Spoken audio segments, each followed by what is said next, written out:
This is the last time I saw my dad. That was the day before the first lockdown last March. He was already incubating Covid-19. I feel something wrong has happened and I want justice for my dad and for my family. It's about changing a number to a name. My dad isn't death number 4,895. That's not him. Our loved ones are just a number, not just a number.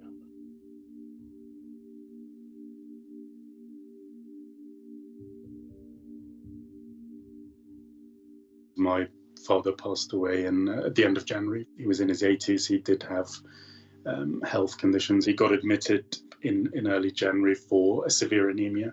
It appears that he was infected from a fellow patient in the same bay. He was my hero. He was, the greatest man I'll ever know personally. He kind of mapped out the contours of my universe. He kind of created my soul, it feels. So it was, very, very difficult, really, and to not even, more importantly for him, I think, to be there to comfort him, to hold his hand.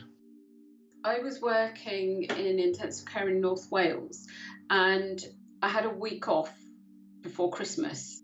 As soon as I got home to London, about on the 19th, 20th of December, my dad was already showing signs of not being quite well. I spent the last 5 or 6 days with my dad bedside. I walked in, put on full PPE, stayed there until my dad passed away. If you think, yeah, okay, I'm bedside, it's one-to-one care. This is what I do at work. I'll be focusing on my dad, giving him all the supportive therapy I can. It was exhausting, it was brutal. The images of those 5 or 6 days will never, ever, ever leave me. This wasn't a tsunami. This wasn't an earthquake. This wasn't, a meteorite from the sky that just hit us. This was avoidable. And death is probably the easiest part because that person's out of pain. You're trying to process everything while trying to keep your emotions in check, not trying to break down, make sure you're strong for everyone.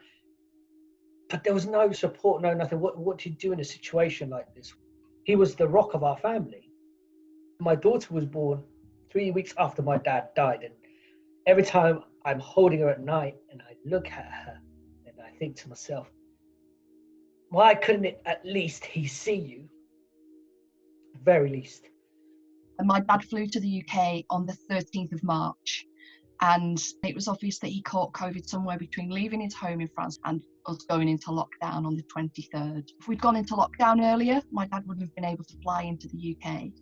If we'd had that information about the number of cases that there were in the community, we might have taken more care. If I had thought for one minute that what I suspected was hay fever could have been COVID, I wouldn't have seen my dad that day. I have to live now with the possibility that he caught it from me. Well, my dad died, was 5,000 people that died, and now we're 125,000. That's absolutely ridiculous. Well, how have we got this far? You do not need to be a professor in epidemiology to chart how you had Christmas, you had the week before Christmas when everyone was going out and about Christmas shopping, to the spike that happened afterwards. And that was avoidable. And that was the wave that got my dad.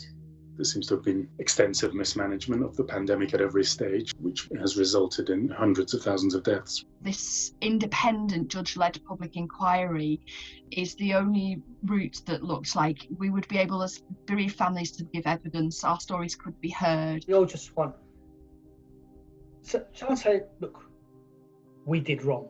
We made the mistakes. Each of the 130,000 and counting who've lost their lives, has the same story. That is a rich human story that means, that means the world to their family.